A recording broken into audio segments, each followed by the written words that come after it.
Why don't you get that excited about the day and the opportunity and go out and attack life with that kind of enthusiasm and that kind of positivity and that kind of radiance and that kind of vibration? And try that for 90 days and see if it doesn't, change something. When you need some advice, never sacrifice, always get it right. Ask the Planman. Finance, insurance, and more. Hi, everybody. Welcome to Ask the Planman. I'm your host, Bruce Weinstein, and I am excited to have a great guest with me today. It's the one, the only, the real Brad Lea. He may need no introduction, but let me give you a quick shout out about who Brad Lea is if you're not familiar with him. He's the founder and CEO of Lightspeed VT, a multi-million-dollar global tech company.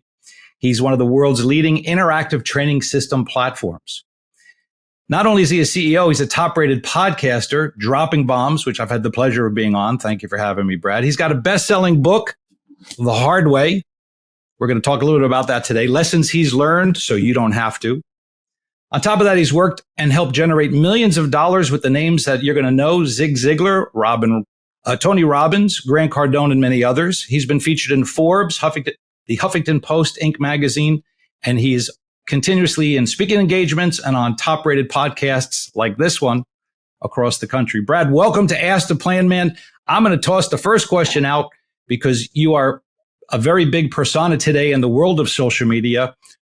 What can you share with us of what flipped that switch for you to become so heavily focused, there it is, on the branding side of things?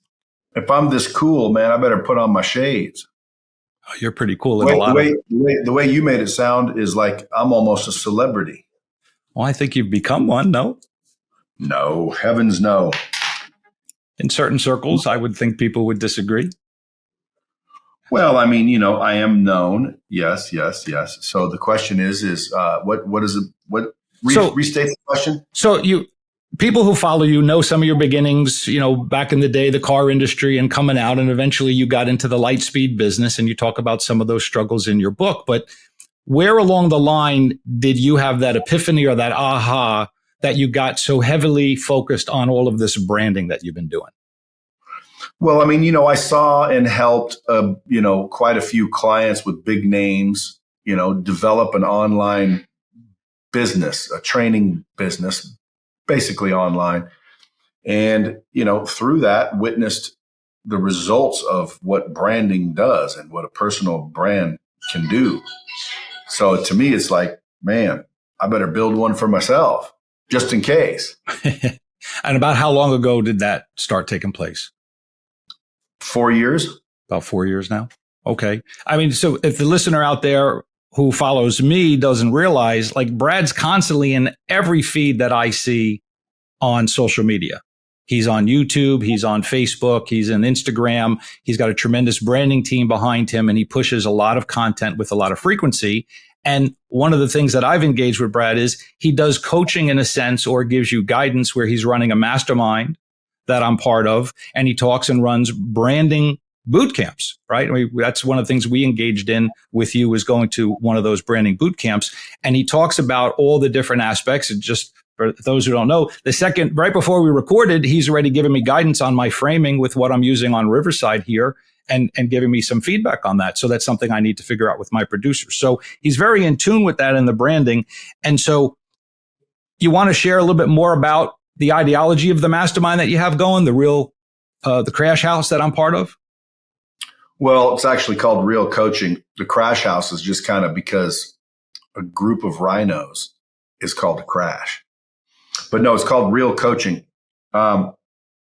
Bruce, as you know, I believe that there's 3 areas where if someone just focused and made those areas the best they could be, they're pretty much guaranteed success. Mindset, skill set, habits. So what's the mindset we need? What are the skill sets we need? And what are the habits that we need to be successful?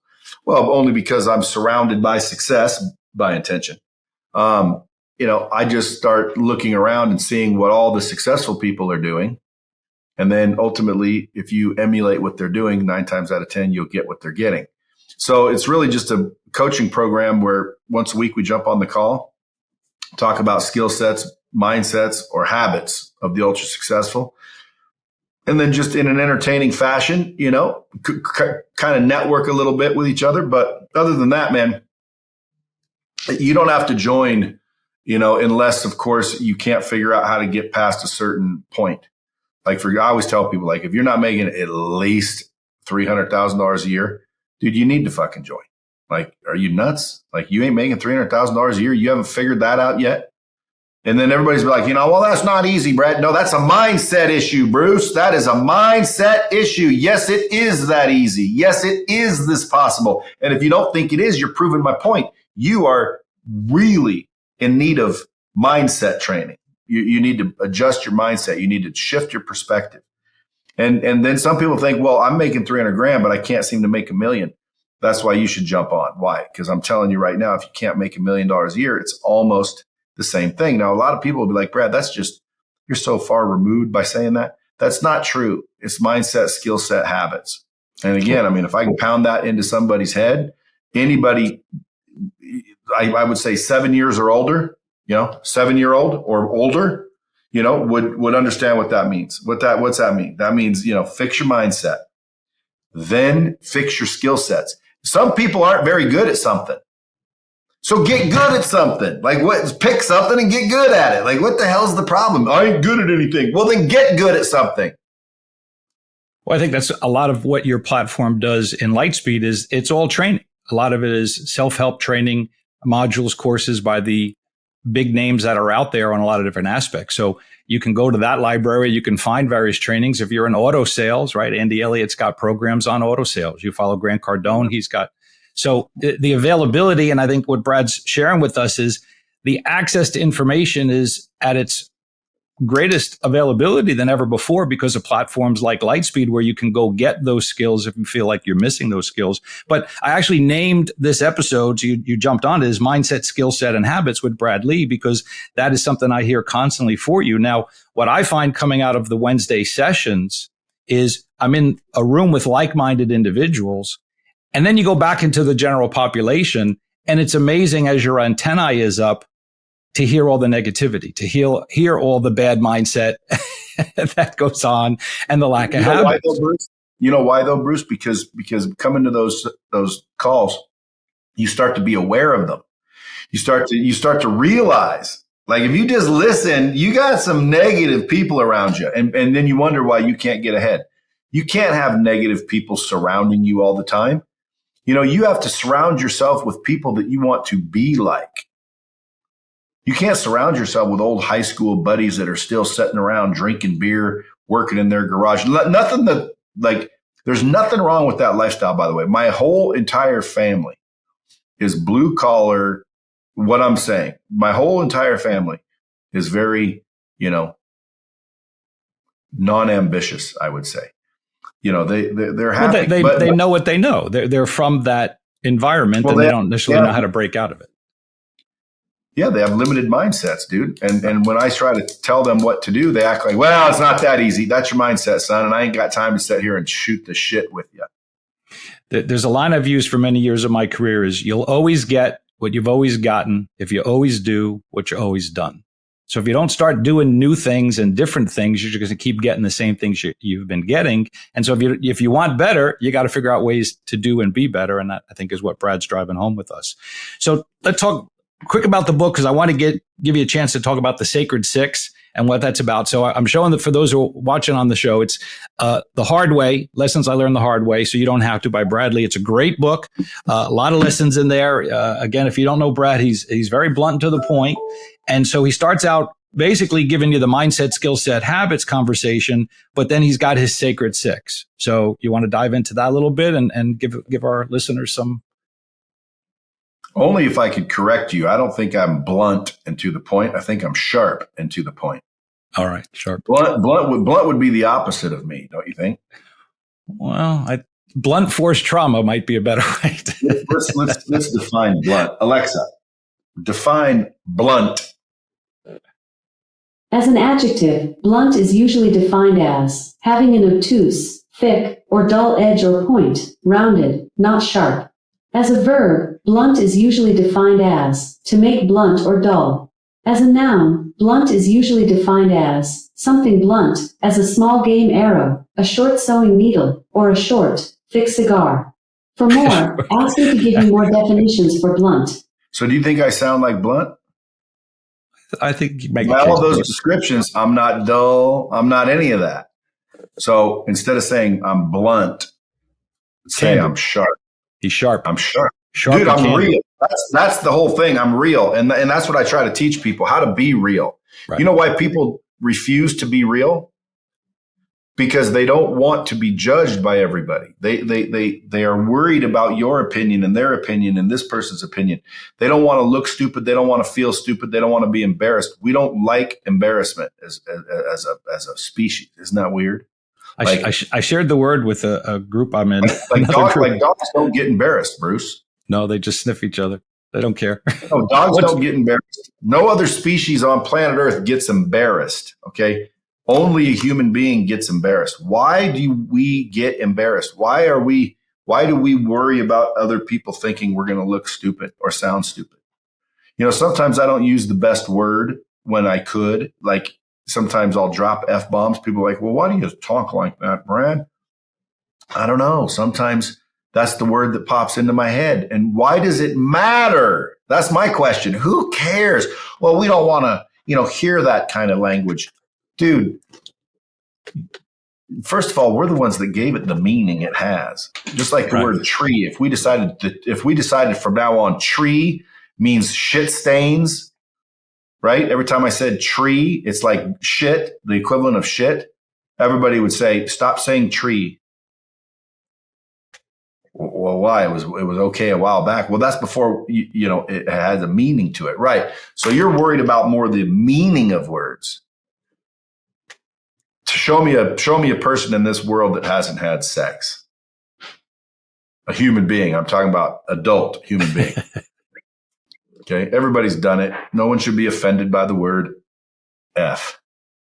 But this is a wholesome show down in the Bible Belt. So I'm gonna Not refrain. mine. No, I'm definitely not in the Bible Belt. So you're not blunt. You're sharp. Yeah, I'm definitely not blunt. When you said blunt, I know what you meant. You meant like, he just says it like it is. He's very blunt, and what people mean by blunt is I'll just say it like it is, but that's not really blunt. Blunt is dull. Blunt is, I'm more sharp. In other words, like people go, ow, like I don't like that, but the reason why they don't like it, Bruce, is because it's the fucking truth.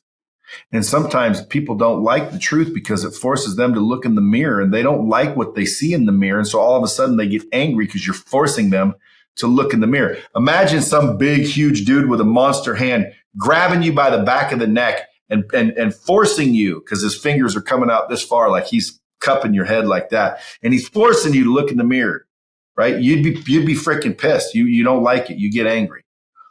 You're like, what? Let go. Like you're pissed, man. And that's what happens, dude. You put a mirror in front of people and they don't like it. So all I do is I say what I think is the truth. And notice how I said what I think is the truth. Right. You don't have to agree with it. You may not agree. Why? Well, because you have a different perspective. Everybody has their own perspective. Everyone has their own experience. Everyone has made their own decisions and has their own opinions. You don't have to roll with mine. I just tell you what mine are, plainly and simply, without fear of approval. And I think people might conflate that with being rude or blunt.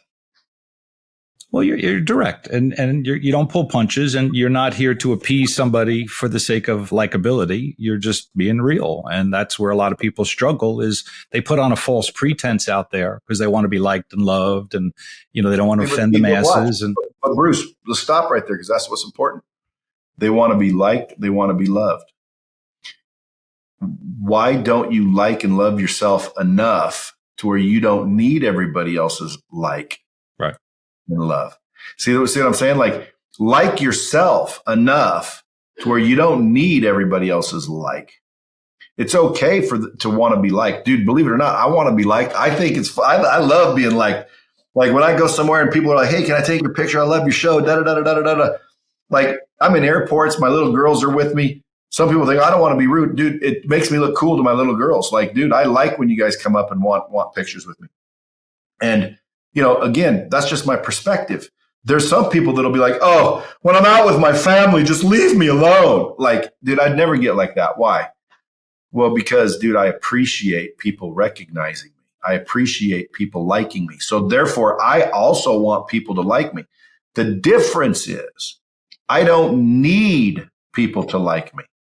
I don't operate so people will like me. I operate freely because I like me. And if I could help people get free, it would be the freedom of allodoxophobia, the freedom of worrying about what everybody else thinks. Because, dude, I'm telling you, man, it feels good being able to say what you want. Come on. Say what you think. Come on. Not worry about it. Like, see, who would have done this? Like, nobody does this shit anymore. Like, dude, I'm not worried about looking stupid. I'm not worried about this clip hitting social media and looking like a fucking straight idiot. But why is the society so bogged down with what other people think? It's not. We're not talking 5 or 10% of the population. It's a vast majority where people are afraid. Public speaking, right? The number one fear. People would rather die than go do a public speaking event, and their nerves and anxiety, and it's ingrained. It's not a one-off. It's not, oh, he's like that, but everybody else isn't. I would say it falls in the majority. So is it something that what is that? Money? Golden tickets? No, it's solid gold in paper form. So like, who wants to carry around a brick of gold? I just carry around slivers of gold. Anyway, didn't want to distract you. I mean, what do you think? I mean, so again, I know you're not necessarily the clinical psychologist in this, but the point simply is it's the majority, not the minority, that struggle with this. And that when you see people become social media presence, they don't give two hoots, right? They don't give a shit of what they look like, what they're doing. They're out there. They're putting themselves out there. Look, aren't those the most interesting people? What's that? I'm sorry. Aren't those usually the most interesting people? Yeah. Well, the characters. I mean, everybody on social media in some form or another is a character, right? Well, you got to be a character to attract characters. Like, I'm a character. Everyone I know is a character. You're a fucking character, Bruce. You're a fucking character. Like, we're all characters, man. And a lot of times, people won't embrace themselves. So their character is kind of dull and blunt, if you will. Mm. You want to get sharp. You want to get clear. You want to get focused. You want to get certain. You want to create certainty in your life, don't you? Absolutely.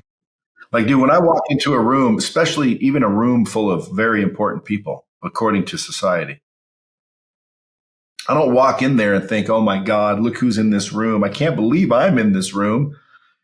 I think to myself, nothing of the sort. I don't think everybody in that room is better than me. I don't think like that. I don't think this person or that person's better than me. I might think they're ahead of me. I don't think they're better than me. I don't think, like, again, when I think of Elon Musk, I don't think, oh my God, he's better than me. I don't even think that way. And so when I walk into a room full of, important people and I'm walking around, they can feel that I'm not, they can feel that I'm real. Like I'm not there to get something from them. I'm not fanboying. I'm not freaking amazed because I'm in the room, and I understand what people say, you got to be humble a little bit. Again, being humble just simply means that you have a low opinion of one's own importance. Like, are you not very important, Bruce? Well, not in this room. I'm not, that means that you're the meek one. People say, well, the meek shall inherit the earth. Will they? Maybe. That's what it says, supposedly. But at the end of the day, who knows what's going to happen? If you ask the Jewish religion, they got their own story. You ask the Buddhists, they got their own story.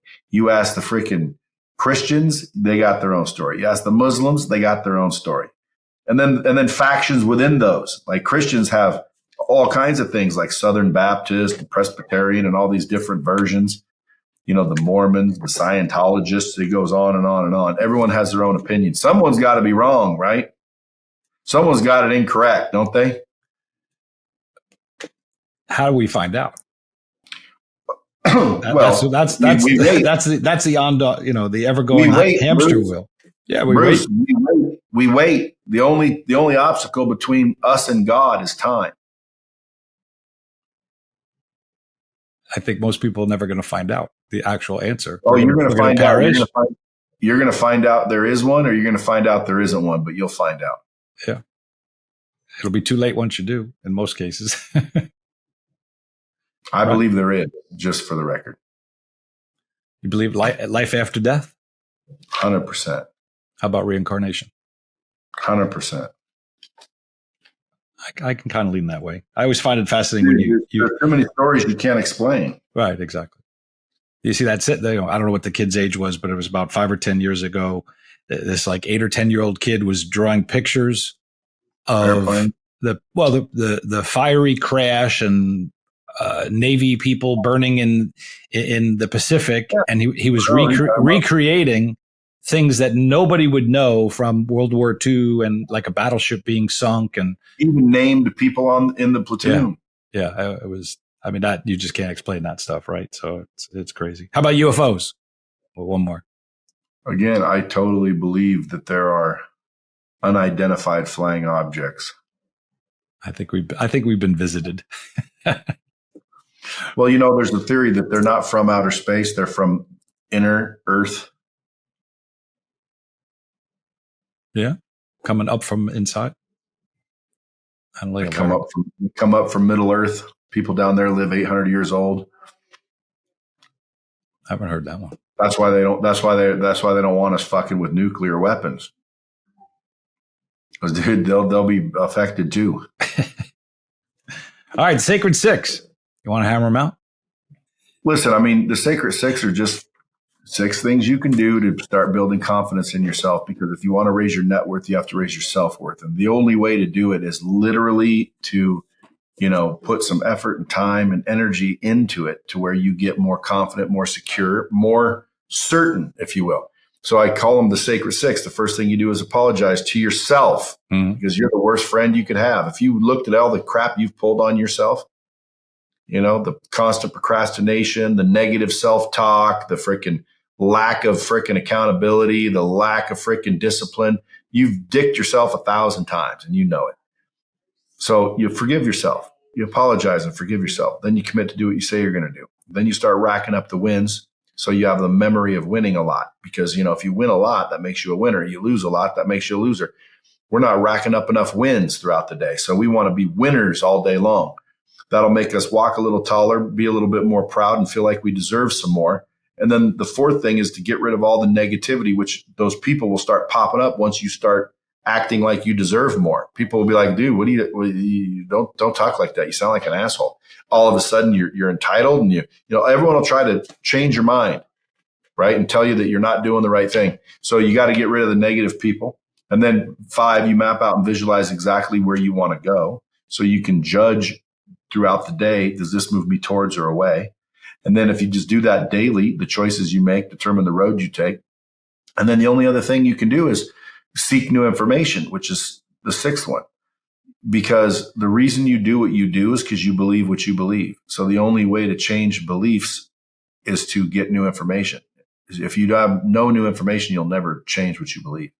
The only way to change what you believe is to get new information that changes it. So you need new information. So every day, just read a book and get a little smarter. Just read a little book, get a little smarter, get a little smarter. And I'm not talking about, reading the shampoo bottle while you're taking a dump. I'm talking about freaking a self-help book, bro. Crack some pages, read 10, 20, 30 pages every day and seek new information. That way you start to question, you start to think, and you literally start to change your beliefs. And once you change your beliefs, then you'll be able to change your actions. And once you change your actions, that's when you can expect to see some different results. Because if you keep doing what you're doing, you're going to keep getting what you're getting. We all know that. So I've heard that before. Yeah. So what do you do? Well, you freaking change what you're doing. How do you change what you're doing? You have to change your beliefs. Because the reason you do what you do is because you believe what you believe. for whatever reason. And by the way, just because you believe it doesn't make it true either. So at the end of the day, whatever you believe is why you are where you are. You can't get to $1 million. You can't get to $100 million. You can't get to $300 million. The reason is because of what you believe. That is the reason. So you need to change what you believe, folks. I listen to your podcast pretty regularly, and I've got a list of others, and I intertwine that with audibles and a variety of books. And you'll come on the mastermind and throw out a book. You did one the other day about the now. I put my phone away, but like being in the now. And you recommended everybody listen to that book. So I started listening to that book about being present in the now and that nothing else matters. So, again, does that make sense when you're listening to it? Yeah. Yeah. It a lot of things for me. Line. What's that? It's the bottom line, dude. Yeah. I've been hearing more and more about the 5-5-5, kind of in that same sense of like assessing things in a 5, those 3 5s. Have you heard that? It's like, the next 5 minutes, 5 months, or 5 years, and framing things of how it's importance. And it goes to the here and the now. It's like, I got to deal with the now. Everywhere you go, there you are. You're always in the now. So what are you obsessing about? What was in the past and worrying about what's coming in the future? You got to deal with right now and make your decisions now and move in that direction. You were very candid in a conversation about, we were talking about the hockey game when the Stanley Cup was won and you were at the game and you kind of played off of it, but like, that's old news. You didn't want to talk about it. It was yesterday. Like, you want to be in the now. Like, I know you were half kidding and we did talk about the game a little bit, but that's your perspective. And I think that's where the healthy mindset comes in, is how many people dwell, how many people look at the losses, how many people look at how much they've been knocked down and don't focus on just getting back up. And that's where the winners win, right? It's not how many times you get knocked down. It's how many times you get back up. We've all had setbacks. You've had setbacks. I've had setbacks. We're still swinging. You got to get up and you got to swing, right? And that's the mindset, right? And how many people don't have that mindset in and of itself of just not being crippled? If you saw somebody in a car accident, are you running the other way? Or are you going to go see if you can help them and get them out of that burning car? Like, what kind of person are you? There are people that will never engage in that. And there are others that snap into action. So, what is that? It's mindset, right? I need to help that person. I'm not worried about, I might get burned or that car might explode. I'm like, that person needs my help. Let me get in there and get them, crack the window and pull them out. You've got a few other things that they always talk about. So we can tie that in. I know how your stance is on gratitude.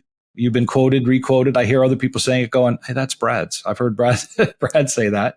But, the value and the gratitude is so important. It's in your sacred 6 in some sense. And it is a big piece of your, I think what I find most is your inner being. And that's the gratitude side of things.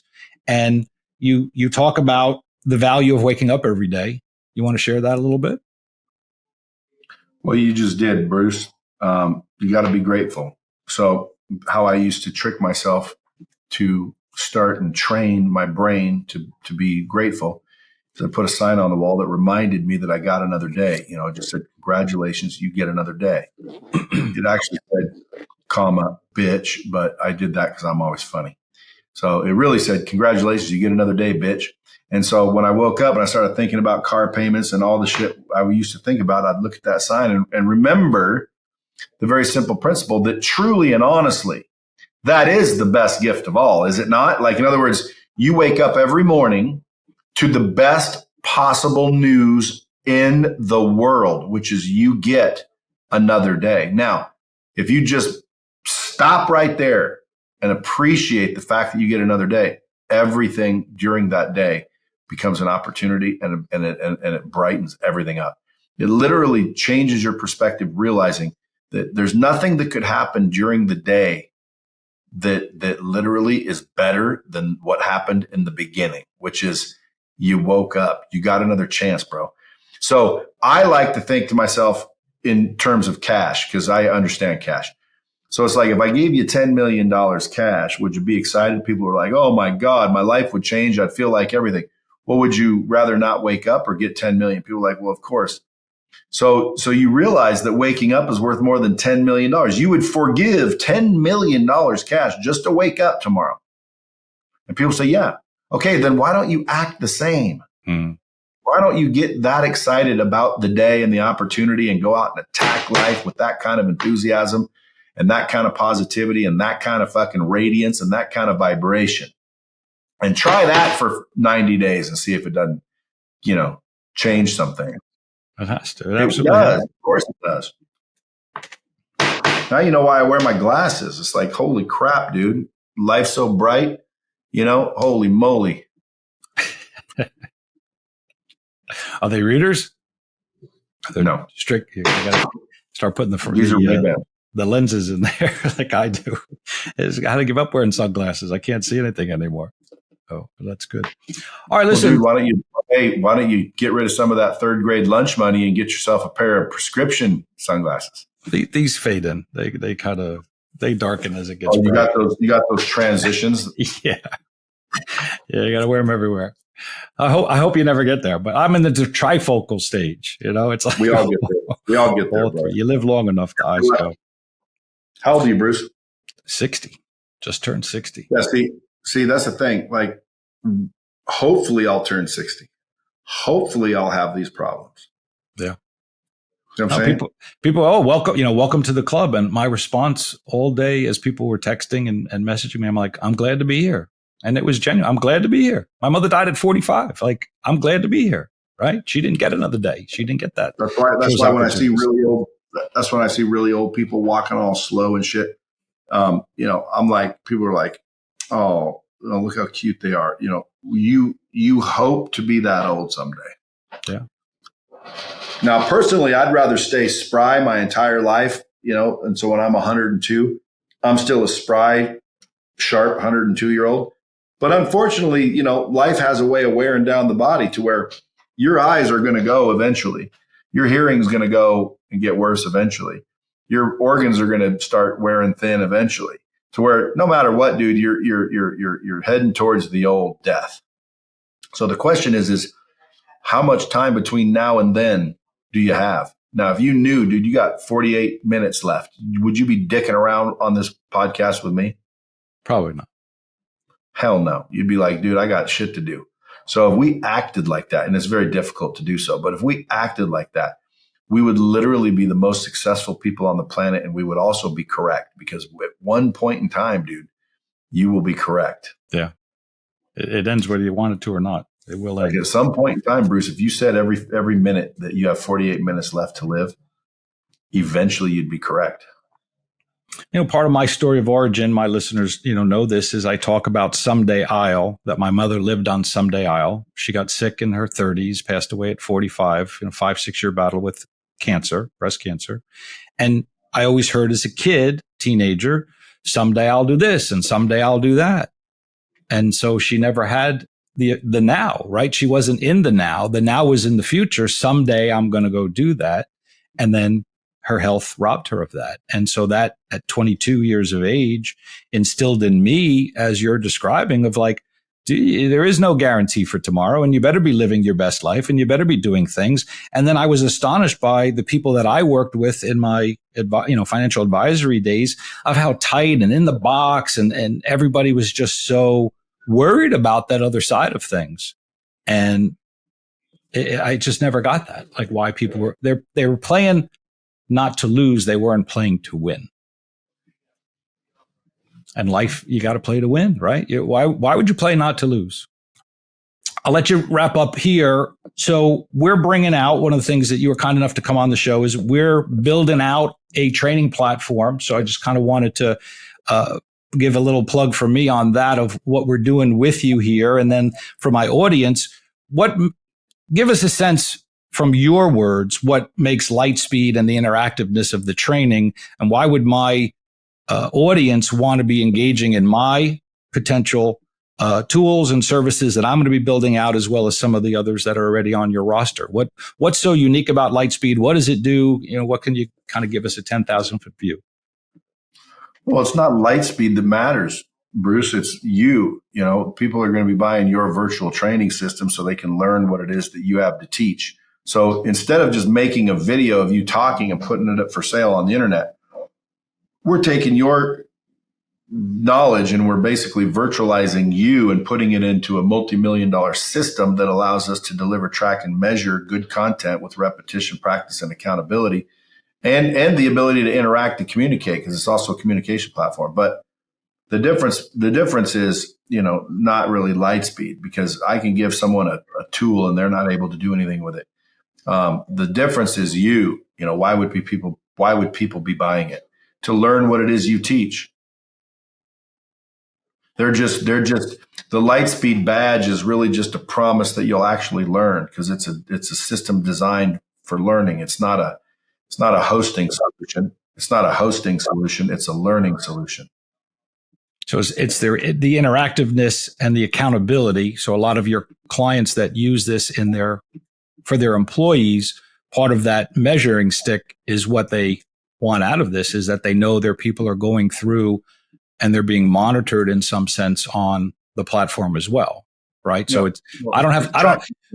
you don't have to run the training every week for the new hires. They go in there and watch it, and then it's measured. They can't continue until they complete things, answer questions, prove that they've learned that particular quote unquote exercise or whatever it is. And then they continue to move on. So if they're not logging in, it's like the football players. You see these guys who wash out as quarterbacks, and they never looked at their iPad. They never watched film. They're the worst quarterbacks, and they washed out, and well, the dude never picked up his iPad. Well, how'd you know? Because it's watching him. It's monitoring them in some sense, and it's accountability. So if the dude's not watching his playbook in his room at night, well, how's he going to learn his play? So you're basically delivering a platform through Lightspeed for people to get that interactive and accountability training. So if you're a business owner, if you do a lot of training for your clients, for your employees, and you're looking for a unique state-of-the-art system, then certainly Lightspeed would be something you'd want to talk with Brad about and get onto their platform. So, Brad, I can't thank you enough. I really appreciate you giving me the time and coming on here. And I continue to look forward to future sessions in the mastermind and the real chat. We're going to post your contact info. People are interested. Now, real quick, I wrote some of these down. You have a bunch of different businesses, and you're always open to helping people get involved and started in those businesses. So I don't want to miss any of them out. So we've got Real Financial, you got Real Solar. I know you got the RV company, you got the mastermind, right? The Real Talk group. Am I missing anything else? If people are looking to... Yeah, I have Real Merchant Services. I have all kinds of businesses, but that's not important. I have RV dealerships. If you're interested in, more about me, just go to bradlee.com. That's LEA, because that lists kind of everything I'm up to, but we could be here for another 30 minutes going through all the businesses. All right. I'm an entrepreneur, man. Yes, you are. That's what I do. I start businesses like some people start diets. How so? They just jump in a diet and keep moving. I come up with an idea, and boom, I start a business. And then I grow the business, and then I scale the business, and then I, hopefully exit the business. I've only had 2 exits so far, and they were closing down exits. They weren't the good kind. No blue vest with the FBI on the search. No, hell no. It's just they didn't work. Ideas that didn't work. Shit that was but not worth pursuing. Sometimes we do got to give up, bro. Sometimes we do got to give up. Well, 100%. I want to jump on that, because my first question is, where did that fall in the timelines of Lightspeed or other businesses? Was it before? Was it during? Was it after? And what did you learn from it? Right. And so learning to cut your losses sometimes and walking away is way more important. That, a lot of people don't realize that ship is sinking and I just need to cut ties and go somewhere else. So it didn't destroy you. You didn't fold tent and disappear. Right. You just figured out something new, something next, right? And that's what an entrepreneur does, is they don't let failure define and cripple them. They just, all right, what's next, right? And I also believe, it didn't destroy me. That's funny. Right. What is destroyed? Well, look, we talked briefly when I was on the show, and my audience knows my, setback, and it was beyond a setback. And I've been very transparent. Setback. You don't remember? All right. So what was your setback? So I spent 30 years as a financial advisor. Right. Right. I built $100 million book of business. I was in the top 1%. And then I got, huh? Nothing sounds bad so far. No, it was great. Hit my 50s. I'm waiting on the bad. The bad is I lost it all. It was all stolen from me. Bankruptcy, financial ruin, lost my home. Let me ask you a question. Did somebody destroy you? Did somebody destroy you? No, I'm still here. So no, they didn't destroy me. Okay. You cannot be destroyed that easily, my friend. Financially. You lost some chips. I lost some chips. Big deal. Well, they did not destroy you. They're not even close to destroying you. And see, that's the difference I want people to understand. The perspective is what counts. I cannot be destroyed. When you said, destroyed you, it's like, dude, that is a powerful word, destroy. They didn't destroy you. You learned some lessons, man. You fucked up somehow. You lost some shit. You got screwed. You got stabbed, whatever. But they didn't destroy Bruce Weinstein. Yeah, they didn't destroy Bruce Weinstein, period. Well, so you go back to mindset. Bro, if you don't believe me, I do believe you. Man. So the plan man's going to tell you. So this is exactly what happened. So we got final word from our attorney that the game was over. We were in bankruptcy. We were going to lose our house. We'd pretty much lost all our assets at that point. I was going to lose my license and no longer could make the income that I was making.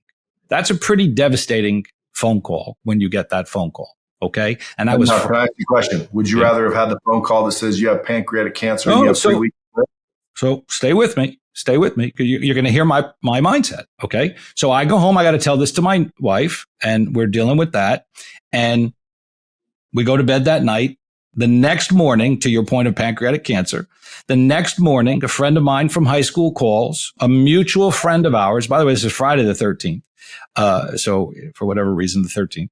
And the next morning, my friend Chris calls and says, did you hear from Adam? Adam's daughter was just hit by a car Friday night, same night. She's crossing the street. She's on spring break and got face planted into an SUV. And Adam and his wife are heading down to school and they don't know if she's going to make it. And I'll keep you posted. And I hung up the phone and I went downstairs and I said the following to my wife. Would you rather trade places with Adam? We just lost money. It's just money. So I did have that mindset in 2016 when it happened. And so that's my perspective. And I think, when I talk about. It's only been 7 years. It's only been 7 years? Yeah. Well, I figured it out. It took me a couple of years to get back on track, but here I am. Took you 30 years to build it the first time, didn't it? That's right. Okay, so you should be able to knock it out. I'm ahead of schedule. But yeah, that's what I'm talking about, Brucey. But that's mindset, right? First and foremost, how many people would have taken that attorney's phone call, not come home that day? How many of them would have put a gas pipe in their, mouth or, only the idiots. Well, but there are plenty of people that would take that as a massive failure and jump off a building. I'm not saying it's me. Clearly, it wasn't me. Bruce, I don't acknowledge or recognize it. They don't exist in my world. I eliminate them. That's good. That's the right way to do it. But anyway, so to your point, that information, here's 2 scenarios. Which would you rather have? We had our health. We had our kids' health, our parents' health, whoever was left at the time. Like, I can go make money. So yes, as devastating as that news was and a major setback it was going to be, it didn't define my future. And I figured out new ways to rebuild myself into another opportunity. And that's eventually led to Ask the Planman. And here we are. And I know you, and now I'm going to be building out a platform there. And so would any of that have come if I was on that path from 7 years ago and not disruptive? No, maybe. I have no regrets. No, wouldn't have happened. No, wouldn't have. My path was meant to go this way. And that's how I look at it is I don't have the regrets of what happened. There's something better waiting for me out there. That's my mindset. I need new skill sets. I need new habits to build a new business, and I need to make new connections. And here we are, right? What do you say? More hands you shake, more money you make. I'm here to change what you believe, my friend. Well, I think I'm on the right track. Indeed. Any closing thoughts? I'll bring us home. If you want to increase your self-worth, increase your net worth, increase your self-worth. Said that backwards. If you want to increase your net worth, increase your self-worth. 100%. Brad, thank you so much for being with us today. Folks, come hit him up at bradlee.com. Like, share, subscribe. You can find Brad pretty much everywhere at LEA, not LEE. He's not related to Bruce Lee. It's Brad Lee. I'm your host, Bruce Weinstein. This has been another episode of Ask the Planman. When you need some advice, always get it right. Come ask the Planman. Hit us up at 844-PLANMAN. Until next time, thank you, Brad Lee, so much for being with us today. Smooth.